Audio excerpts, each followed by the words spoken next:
Well, well, well. Wasn't yesterday a sight? One that I refuse to take in real time, but as always, I do the heavy lifting so that you all don't have to subject yourselves to fuckery. I didn't watch, as I said that I would not. I did not watch the joint session. I did follow along with live analysis and in the socials because I can't take hearing Donald Trump's voice. I do not want it invading my body or my home. So we are going to unpack what we saw and what we didn't see yesterday. Are you ready, dear friends? Happy Wednesday. Let's get into the Danielle Moodie Show.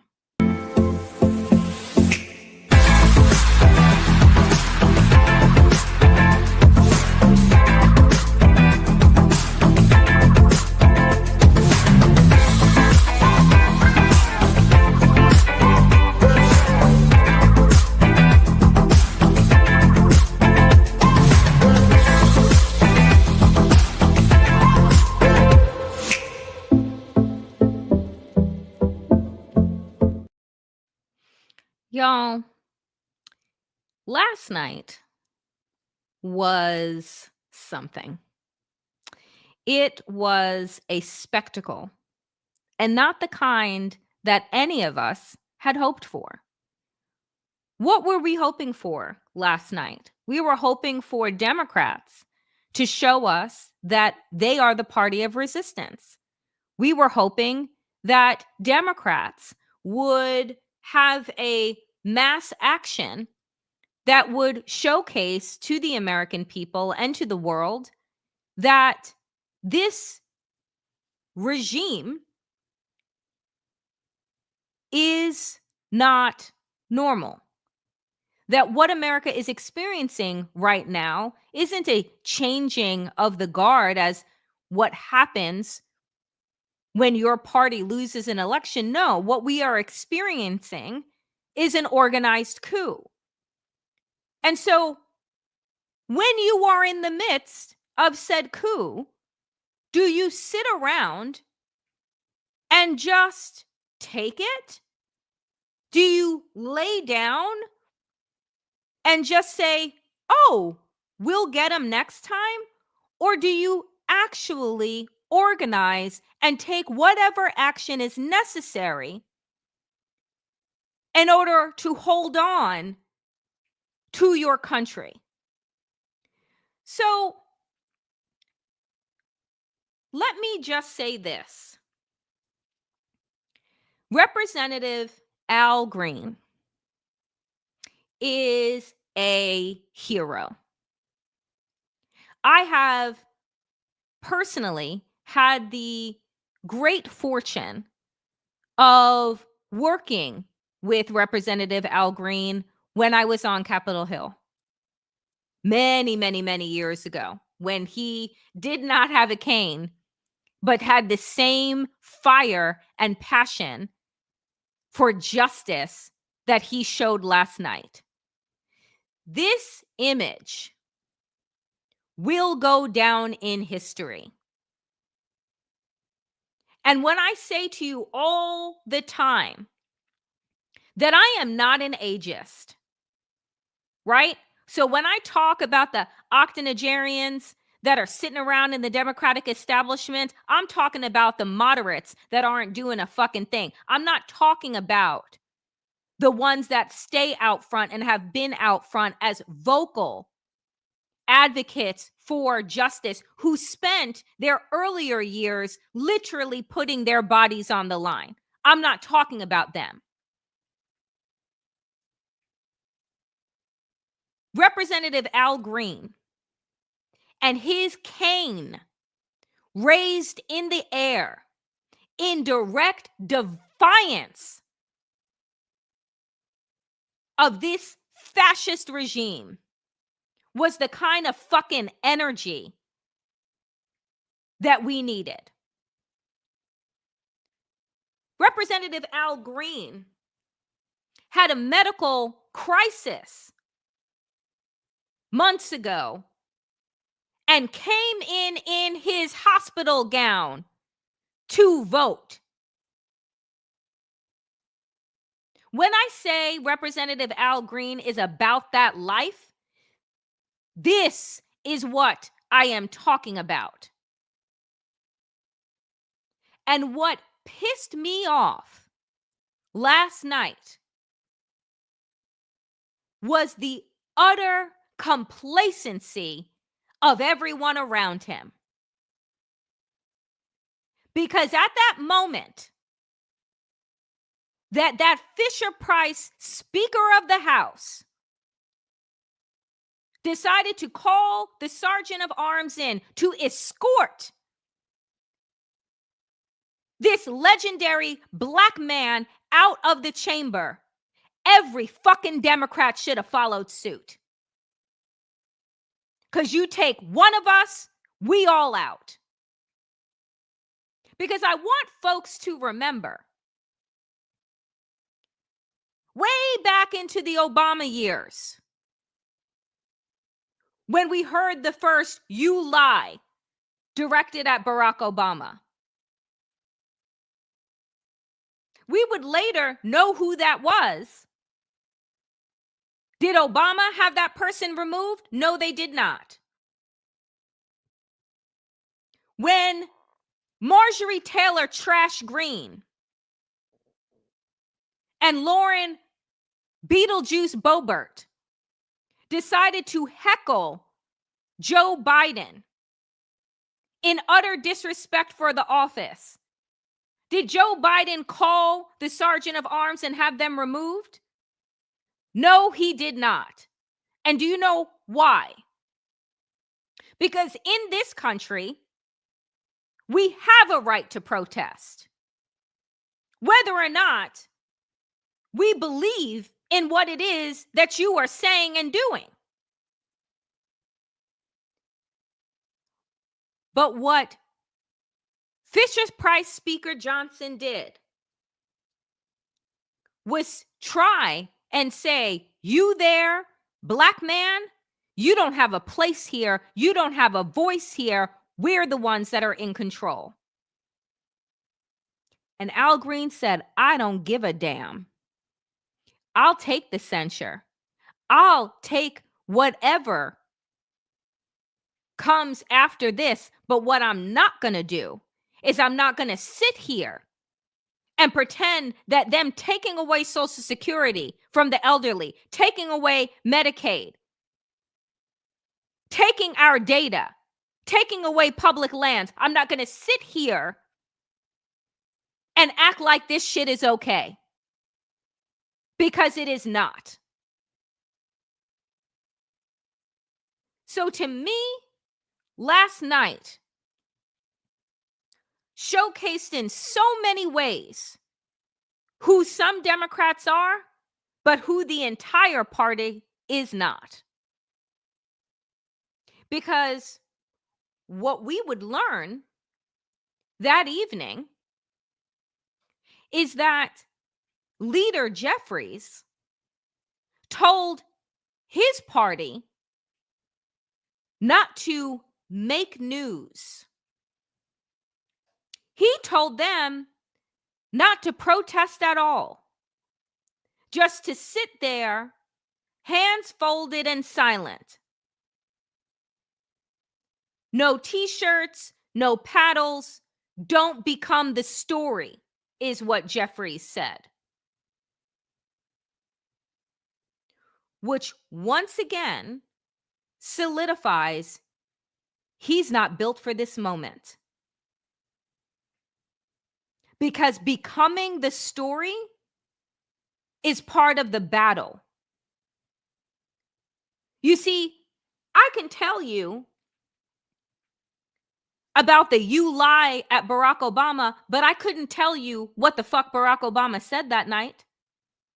I could remember the trashiness of Marjorie Taylor Greene and Lauren Boebert heckling President Biden, but I couldn't tell you what Biden said. When the world's eyes are on you. Your job is to make news, particularly when the dictator wannabe is an entire egomaniac, and you would have been able to use your defiance as a way, A, to showcase solidarity with democracy and the American people, but two, to also throw him off his game because he wouldn't have been able to recover. Because he would know as he was speaking that all of the cameras and conversation would have been directed towards Democrats and why they felt the need to leave en masse. Hakeem Jeffries doesn't deserve this job because he doesn't know what the fuck he is doing. And instead of mass resistance and protest, what we got yesterday was a hodgepodge of, I don't even know what this was. Were we at an auction? Because democracy has already been sold. So the little paddles that folks were using, what was that to do exactly? And you weren't even using them in the correct way. And it looked a fucking mess. This is when I say, folks, that you need to have coordination so that you are not making just Representative Al Green's point or Representative Jasmine Crockett's point or Representative Frost's point, that you are sending a collective message of power and unity. And what the Democrats showed yesterday was a big old mess. When I saw these paddles come out, I was like, Lord God, help us. Because Democrats are just not built for this moment. You know, when you start work, what's on the calendar and what's coming up. And you're telling me that in NARA meeting, the 2 months leading up to the first joint session, you couldn't figure out how to organize a collective act of resistance? So I told you all yesterday and in a video that I posted what I would have done. Right? You had folks like Representative Melanie Stansbury from New Mexico, who evidently got the wear pink memo, because nothing spells power like pink. This is not normal. Great start. Right? Great shot. But this is about her and the message that she sent to her people back in New Mexico. This is not about collective action. And there is no way, folks, to fight fascism if you don't have collective power. It's why I end every show that I do with power to the people and to all the people power. Because individually, we will lose. But collectively, we are a force. So, I tell you what I would have done. I would have had everybody dress in black. Head to toe black. No white shirt, no white trimmings, nothing. Dress like you are going to the state funeral, okay? Women, my queer folks, wear veils. All in black. Those whose faces are showing, black masks that reflect out the censure of black and brown voices, of freedom of speech, freedom of the press, etc., etc. Then, given what Representative Al Green offered, I would have let him be tribute. Because I want the world to see what they are going to do to this old black man with a cane who has always been about that life. So he stands up, he says his piece. You trigger, right?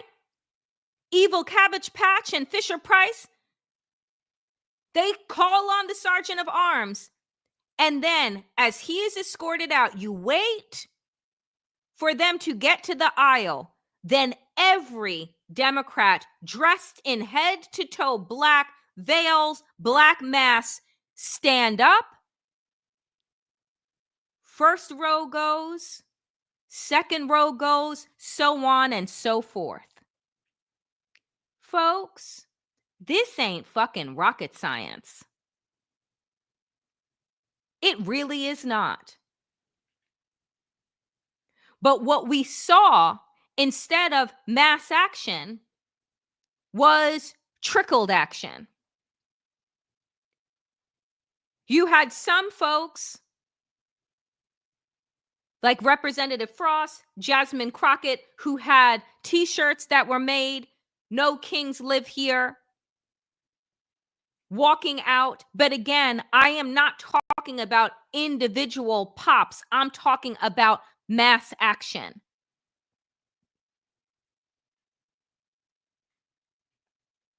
And then you turn the conversation from whatever lies it is that Donald Trump is saying. And now you're holding the media, not just for that night, but for the rest of the fucking week. That is how you deal with an ego maniac.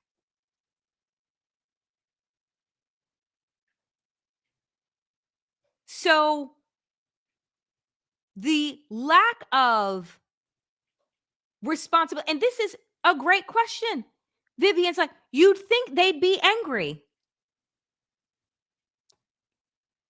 You know, if I had to work in a hostile environment with people that hated me, who wanted the ability to carry guns and kill me in my office, you would think that they would be angry. But to this point, yeah, follow the money. For whatever reason, Hakeem Jeffries and these centrist, moderate Democrats believe that decorum is a weapon against fascism. No, it's not. It's exactly what I said yesterday, which is that when you care more about integrity, when you care more about institution than integrity, you get a Merrick Garland. Where Merrick Garland was given the opportunity to get the job done for the American people, but he decided that he cared about institutionalism rather than the integrity of holding on to democracy.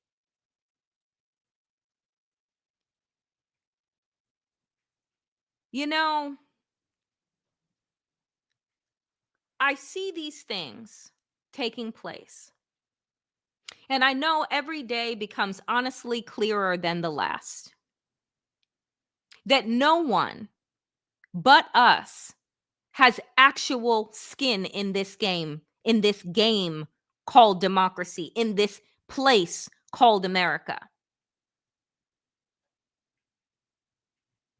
You know, there was a saying, right? And I heard it during COVID, and maybe somebody knows where it came from. So it's not from me, but I heard it. which was that when things are sinking, we're not all in the same boat. Some of us are in yachts, while other people are holding on to a buoy for dear life. And this is what we have to realize about establishment Democrats and this donor class, that when you look at the stocks that they're fucking trading, many of them hold Tesla. Many of them hold Amazon. Many of them are sitting high on the hog, folks. America is the Titanic. And if you recall from the movie, the poor people at the bottom of the ship weren't even given the opportunity to fight for their lives before the wealthy had enough space in the ships, the limited amount of ships that they had on there, because they didn't like the way that it looked aesthetically. So they didn't want to have more lifeboats. What we never talk about is that the Titanic actually didn't have to go down the way that it did. That more lives could have been saved. But there weren't enough lifeboats because aesthetically, the greedy fucking class didn't like the way that it looked, that more people could have fit in those boats. But the rich need more space. And they didn't value the poor people's lives at all. They were dispensable. I mean, what are they going back for? What are they going to America for? We're part of the gilded class. We're here to build it up.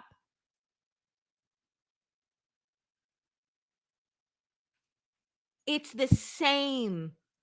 We're in the same space. So do we think that these leaders that have equity and millions in stocks that are run by the companies of the very billionaires that are robbing us of democracy and erasing diversity and denying us the ability to be included,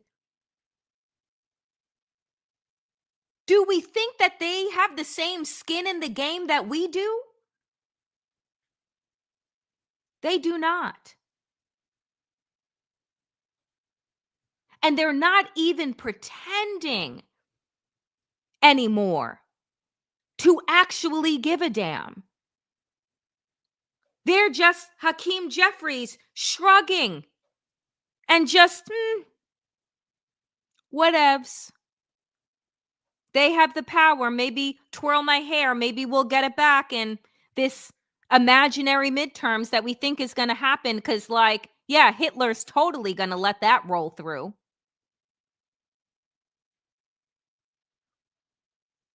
There's a piece right now in the New York Times by Danielle Moodie. And I want to run you all through pieces of it because, again, know thine enemy so that you understand how to defeat them. Because everyone falls. Every empire crumbles and every person will fall. It's just a matter of figuring out where the pressure points are. Not just throwing up your fucking hands. So in this piece in the New York Times, Danielle Moodie writes this: Trump promised retribution. Turns out he had a very big target in mind. Altogether, Trump has done more to actualize his desire for retribution than he has to fulfill his campaign promise to lower the price of groceries or reduce the cost of housing, a telling sign, perhaps, of his real priorities in office.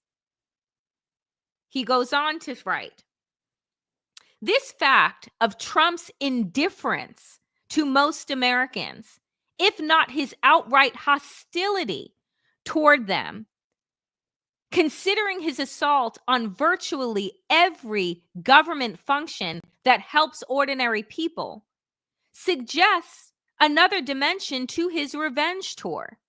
It is almost as if he wants to inflict pain, not just on a specific set of individuals, but on the entire nation. And I want us to think about this for a moment, because while we joke and we talk about, right, the fuck around, the find out part of the fuck around, and we say, oh, well, MAGA is finding out, right? The leopards eating their faces, like whatever analogy that you want to use. But the reality is that Donald Trump is a racist and he is a misogynist. But his retribution is about everybody. He has contempt for the very idea of America. Democracy and people, the masses, and not the elite being the driving force, is an affront to his ego and his understanding that those that are wealthy know best and are the geniuses and are the ones to be worshiped because they are better by virtue of what it is that they have, not by how hard they have worked.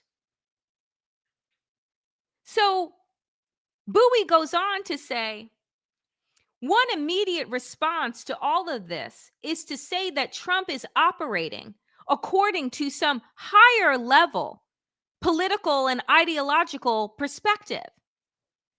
And there is a cottage industry of observers who have given themselves the unenviable task of transmuting the president's tics and utterances into something like a calculated strategy, an intellectually defensible set of doctrines, rather than the thoughtless patter of an outer-borough confidence man.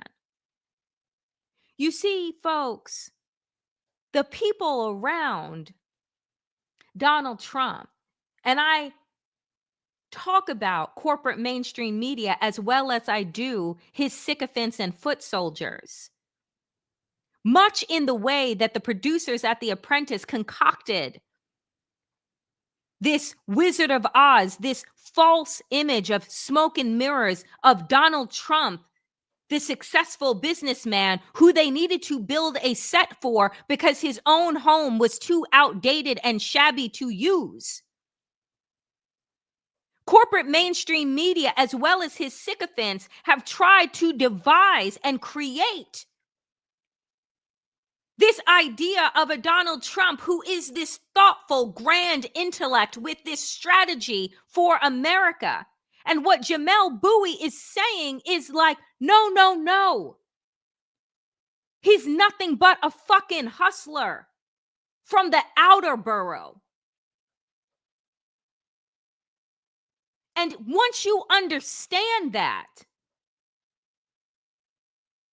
everything that you see, that everything that you know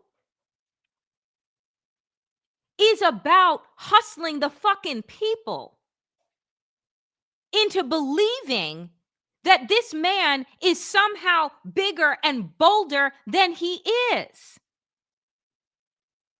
He's not. And so instead of calling bullshit, right? Democrats have just continued to give this man credit where none is actually fucking due.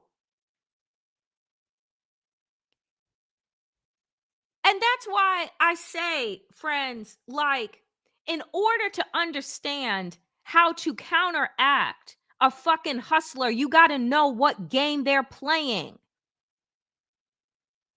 We get distracted, and the American people got distracted into believing that Donald Trump, oh, he's throwing out this shit on trans people. He's throwing out this shit on black people. He's throwing out this shit over here, over there. All of it's a distraction because guess what? He hates every fucking body. It is not to assume, again, that he is not a racist and a misogynist and a transphobe. But folks, you got to look at the bigger fucking picture here and not get caught up in the silos. Because on Donald Trump's Retribution tour, he believes that America has done him wrong. That we, the people, have an audacity that needs to be beaten out of us. And a reminder of who is actually in charge, which is the 1%. And we should be grateful to be able to work for them.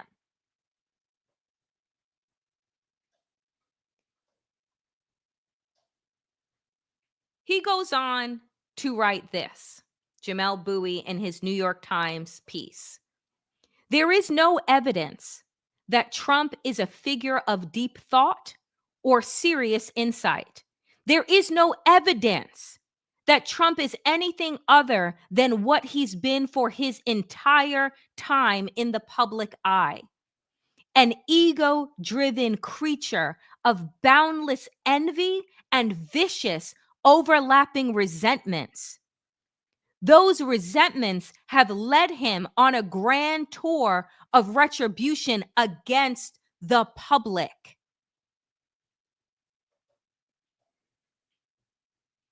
Donald Trump has concocted an entire alternate universe where he is beloved, where he is worshiped. But that is not enough.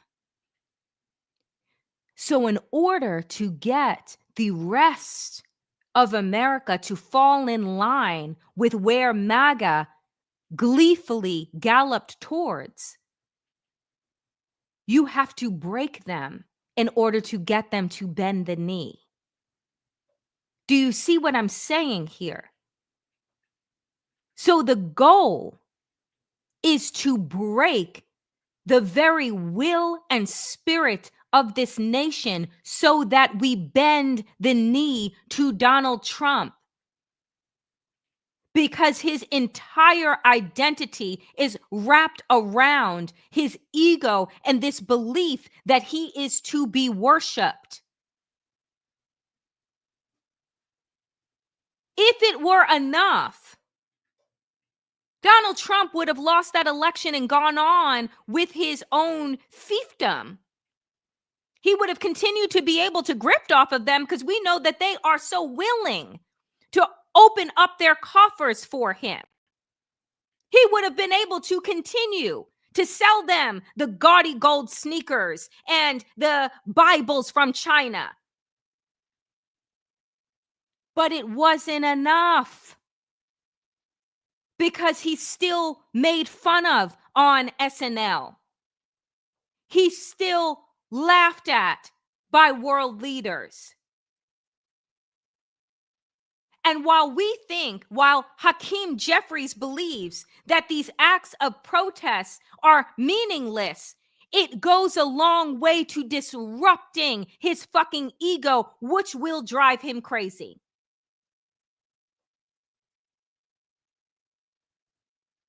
So you have to understand the man so that you can play the man. And what the Democratic Party showed of themselves is that they don't even know what fucking game we're in, let alone how to actually master it.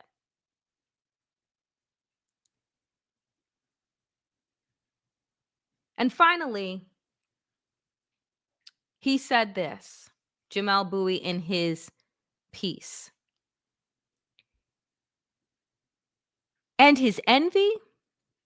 Well, if Trump wants anything, it is the untrammeled authority of the world's autocrats. He wants to be a Putin or a Viktor Orban or a Kim Jong-un. He wants to rule with unchecked power. And if his psychology tells us anything, he will do everything he can to make that a reality. American democracy be damned. Folks, this is where we find ourselves. And yet we have seen disruptions to Donald Trump's plans that have been happening. Well, I don't believe that the courts will hold if, in fact, he chooses not to listen to the courts today. His bought and sold Supreme Court said, nah, unfreeze that foreign aid. But again, if Donald Trump chooses not to unfreeze that foreign aid, the Supreme Court doesn't have its own army. It doesn't have its own law enforcement. All it can do is issue another warning, issue another threat. But to an autocrat who believes that you cannot break the law if you are doing what you believe is right for your country, it's what Donald Trump posted on his broke down social media site, paraphrasing Napoleon, who ended up in exile. But Donald Trump, he's losing some, but he's not losing enough. So today, he announced a 1-month delay on the Canada-Mexico tariffs for automakers. Why? Because Donald Trump actually met with automakers. And they said, we about to be fucked. So, can you not?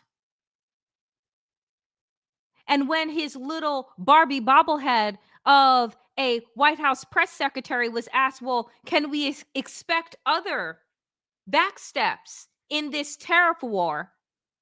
Basically, does he mean what he says? Is he going to follow through on it? Or every time that folks actually say that this is a terrible fucking idea, is he going to back off? She said, well, we're kind of, we're open to seeing what other things end up on the table. That is a very inarticulate way of saying, I have no fucking idea. I just read what is put in front of me.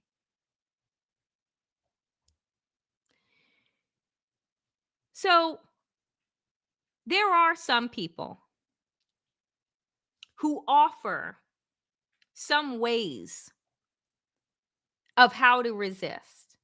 Today on Capitol Hill, mayors from sanctuary cities were brought in for a hearing.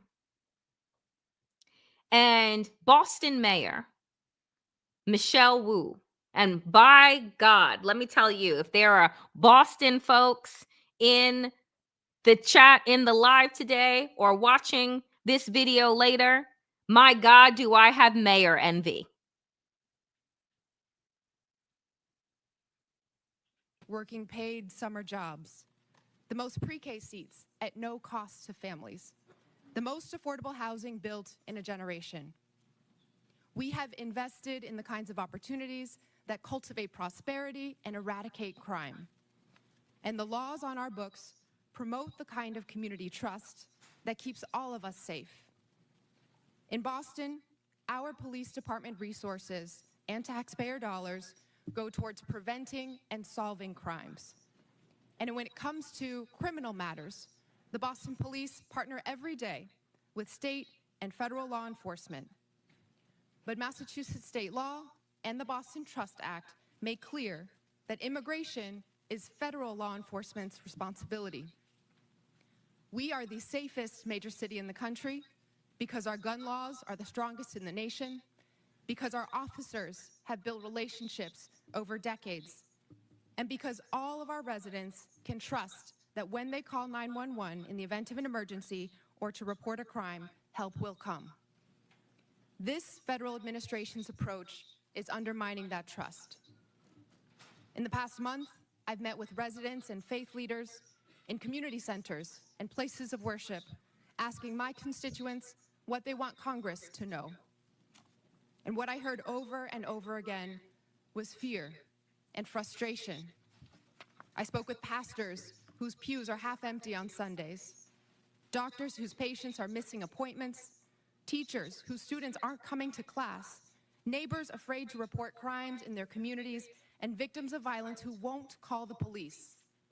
This federal administration is making hardworking, tax-paying, God-fearing residents afraid to live their lives. A city that's scared is not a city that's safe. A land ruled by fear is not the land of the free. A land that is ruled by fear is not the land of the free. Her entire 4-minute introduction is worth your time today. And with the markings, with the acknowledgement of Ash Wednesday, I just want you to understand and see all of the symbolism that is coming forward. On Ash Wednesday, she sat there and talked about her city being a sanctuary for the undocumented, for immigrants. As that white man, Representative Comer, sits there with a scowl on his face because how dare this woman of color, this woman of faith as well, tell him right from wrong. That's what resistance looks like. It comes loaded with facts and passion and truth. It doesn't throw up its hands and say, well, what am I to do? It also, on the fun side, can also look like this. This is a scene from the Serbia parliament yesterday. The opposition party decided to go absolutely batshit crazy and light grenades off inside the chamber. Now, I'm not saying, that I agree with like violence, but I'm saying if you want to fucking make a scene, right? If you want to call folks out, then make a fucking scene, because you can.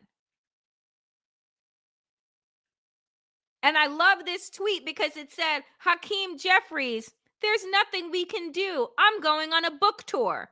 Serbian parliament going absolutely bananas. Yet another.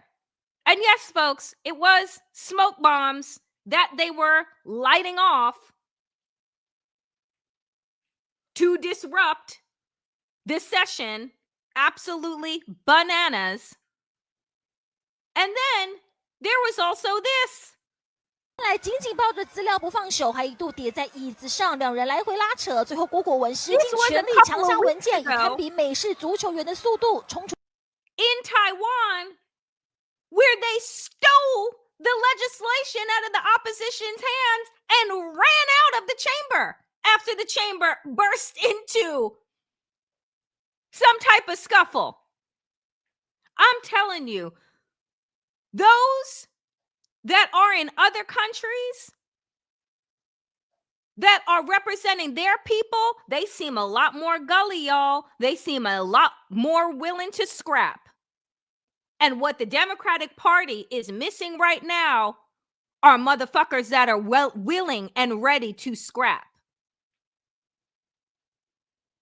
So I show you that not because I believe in violence, but I'm showing the range at which we can actually work with here. From Mayor Wu to the Serbians and the Taiwanese. And also, I didn't pull the clip of those that are saying in the chat of the protests in New Zealand. And the ripping up and the Mahori Haka, like, this is what I'm talking about. Put your fucking back into it. So when people say to me, there is nothing that we can do, I give you exhibit A, B, and C, and so many more. But before I get out of here today, I did something fun today, this morning, which was my first Substack live chat. I was invited on with Marlon Weems, who is the editor of The Journeyman on Substack, to have a fantastic conversation that is up now, entitled, "What in the World Are Democrats Doing?" I mean, we just spent the last hour saying not a fucking thing. But I wanted to share with you a clip from that interview that is up now. And again, if you are interested in finding ways to support me, so many people have offered donations today on a monthly basis. You can subscribe over at the Damn Digest, but I do not gatekeep my information, my content, because I do believe that democracy dies behind a paywall. And so I accept those donations and I accept those subscriptions wholeheartedly because they are desperately needed in order to continue building out an independent media network. But I will never block things behind a paywall. But I wanted to share a piece of this interview. What I want people to understand is that we have to get to the place where we recognize and understand and grieve that the America that we knew, that we were born into, that we have grown up in, that we have understood is no longer, right? And grieve that loss. It is a real, genuine loss to understand that if you have children or grandchildren, that they are not going to experience the fruits of democracy in the way that you have for however long that you have been alive. And so grieve that loss, but then accept it so that we can get to a place where we say to ourselves, so what's next? Because life does not end, right? Like your life, if a loved one dies, you continue living, right? How are you honoring them? So what are we building now that everything around us is being destroyed?